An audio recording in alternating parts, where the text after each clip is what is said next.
Hey, what's going on everyone? Welcome back to another episode of Star Wars Coffee, where in today's episode, we will take a look at the latest trailer for The Rise of Skywalker.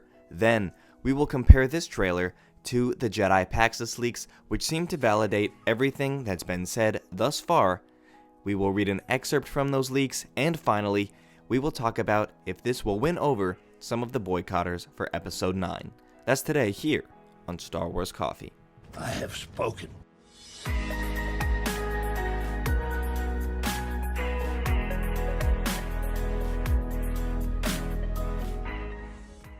Hello there to all of the returning subscribers, but if you're new to the channel and you're just finding me for the first time, be sure to hit that subscribe button, hit that like button on this video and any other video from the channel that you check out, and be sure to hit that notification bell so that the bell is completely filled in, as this is the way you will never miss a new video the second it goes live. Do it. So before we throw out a spoiler warning, I'm going to play a portion of this latest trailer. If you want to see the full trailer, I have that on the channel. But we're going to play the specific part of Kylos' arc, which is about the first minute of this trailer. So let's take a look at this here, and then we'll come back and talk about it. Let's check it out.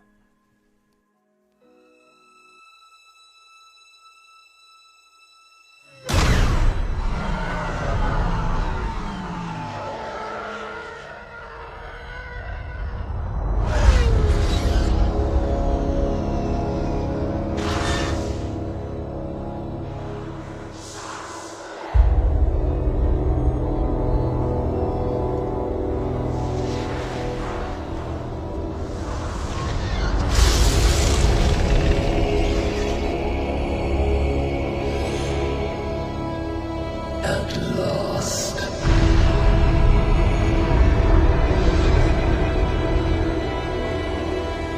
My boy.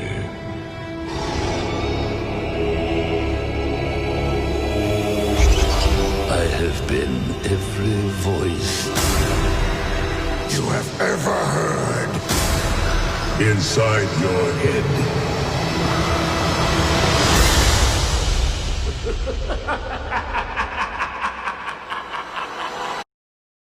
You can clearly see that this is all of the first act of Kylo on Exegol. But before we go any farther with that, as you've already just seen that, now we're going to throw out a spoiler warning for anybody who doesn't want to know anything further about The Rise of Skywalker, as there will be excerpts from the leaks in this video. So please consider this your spoiler warning. For those of you still with me, we are going to be taking a look at the Jedi Paxos leaks to compare it to this trailer that we've just gotten. These Jedi Paxos leaks that we're going to take a look from are from Exegol and from Act 1. This is likely going to be the second scene that we see. This will be the first scene that we see of Kylo other than him slaughtering on the Red Planet.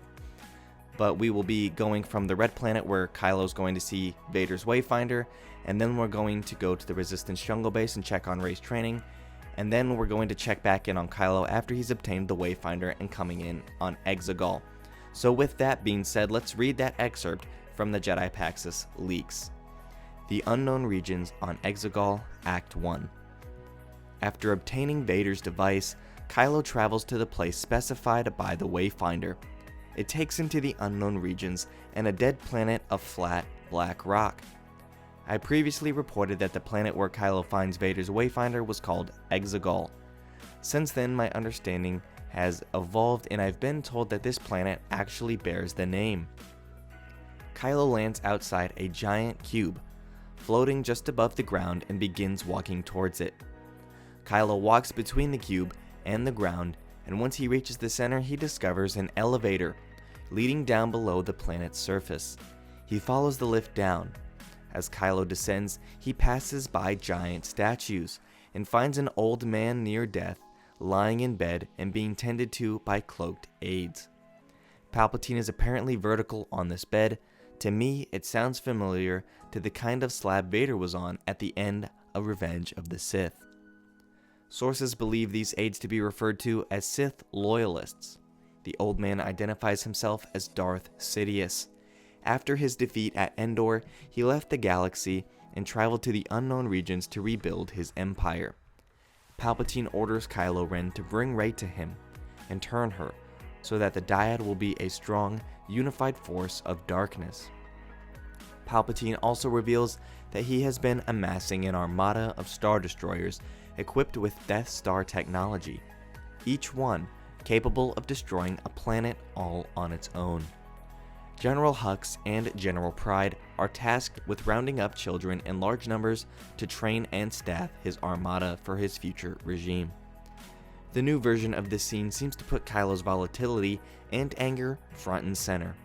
Instead of more or less just having a conversation with Palpatine like before, Kylo now apparently threatens Palpatine point blank with his lightsaber after making his way over to him. Words are apparently traded back and forth between the two. It's been indicated to me that Palpatine does not refute that he died on the Death Star when challenged about it, but responds in a yet here I am sort of way. This new knowledge now changes my belief that this is the real deal Emperor, and makes me believe that this may be an issue left to a little bit on the open-ended or ambiguous side. The scene goes on to have Palpatine mocking Kylo's let the past die mindset, and talks about how the past is the key to the future. I'm told that Palpatine speaks of the Sith fleet being years in the making, and the Empire needing a leader to rule it. Palpatine also apparently tells Kylo Ren of Rey's lineage during this conversation. End the excerpt. So as you can see, this clearly matches up with what we've just seen in this third trailer here, especially all of the beginning where we talk about Kylo landing on the planet, walking by a giant cube floating just above the ground. Kylo clearly walks towards it, and he clearly gets on an elevator, which we see him going down. We see him passing all of those giant Sith statues, and going beyond that, talking about Palpatine, we heard that part of the excerpt, but going forward, where apparently Kylo threatens Palpatine point blank with his lightsaber pointed at him, we clearly see that shot as well, that specific shot in this trailer as well. So for anybody who was doubting these Jedi Paxos leaks, I would encourage you strongly to reconsider that point of view, as this leak was developed and brought to our attention way before the film was done with reshoots, way before all of these trailers and TV spots and teasers were put together. So clearly this is not just some vacuous fan fiction, as I'm fond of saying, but this is really appearing more and more to be the real deal.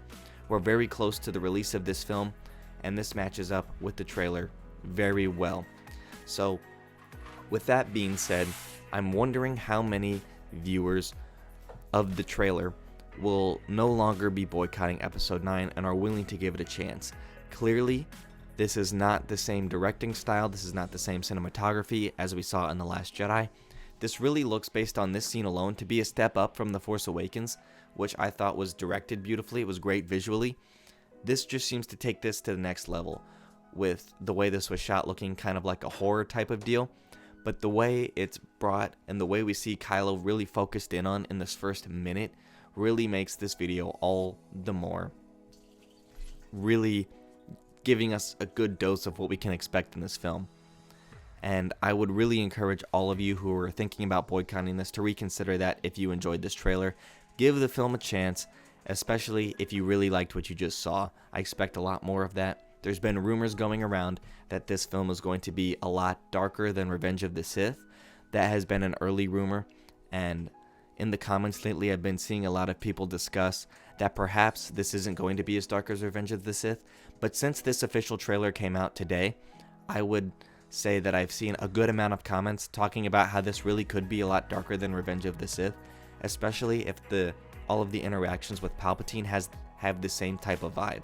Because if you take note of the way this portion was shot and the way we've seen other shots of Rey and Palpatine on Exegol, you can clearly see that Palpatine's whole Exegol planet is very well lined up to be shot in this type of horror flick, this very suspenseful and thriller type of motion, where the planet is clearly described, especially in the Jedi Paxos leaks, back to referring to that, takes into an unknown region's planet and a dead planet of flat black rock. So this is just a dead, lifeless planet, flat black rock. So already we're having that hint of darkness on it, as there's a lifeless planet, it's just a planet of rock. There's nothing on this planet. And then when you pair that with everything that Kylo goes down, especially considering Palpatine's been building this up, you have to take into account how long all of this stuff that's been there has actually been there. Clearly, Palpatine has been living and has been inhabited on this planet, because these giant Sith statues did not just appear all on its own. So the fact that Kylo goes to that really gives the sense that Palpatine is clearly still very much in control of everything going on in the galaxy. And if you take note of the actual trailer, putting the leaks aside, you hear Palpatine telling Kylo he's all of the voices he's ever heard, to where we hear that James Earl Jones bit of Vader, which is referring to The Force Awakens when Kylo was talking to the mask and having him ask the mask to show him the darkness once more, to Snoke, where we hear him throughout The Force Awakens on the hologram, to where we get the Snoke in person in The Last Jedi. And if you want to take note, there's some things Kylo walks past that kind of looks like something you would see, a big version of a Bacta tank perhaps, where the leaks suggest that perhaps there's some type of Snoke cloning machine in there, and that's why we were able to see Snoke in person in The Last Jedi and not just a hologram, to tie that in together to give The Last Jedi more context. So we hear the Snoke voice, we hear the Andy Serkis Snoke impression right after we hear the James Earl Jones Darth Vader, and then finally we hear the true puppet master behind all of this in Emperor Palpatine, in Darth Sidious himself, on his planet of horrors, if you will. Because the way this is shot, getting back to my original point, the way this was shot, we see all the flashes of light. And if you go to other TV spots, other trailers, we see those flashes of light when Rey approaches Palpatine's arena-esque planet. This whole thing really is tailored to Palpatine and the dark side. So clearly the Sith are still very much alive, the Sith is intact. So let me know what you guys think about this. I'm clearly much more excited than I was before I saw this. I was thinking the leaks were true, but the way this was shot, it's really going to be a treat if the whole film is really just as well shot as this. And I hope this changes a lot of people's minds on JJ and about the validity of these leaks. So let me know if you guys were persuaded, if any of you guys were going to boycott it. If you're not now, let me know in the comments down below. Thank you guys for watching. May God bless you and the Force be with you. If you enjoyed this episode, and frankly, even if you didn't, don't forget to subscribe. And if you want to help spread the word, please give this video a thumbs up and tell your friends to subscribe. Please check out the official Star Wars Coffee merchandise, and don't forget to check out all of the content playlists on this channel, including The Rise of Skywalker, The Mandalorian, and much more.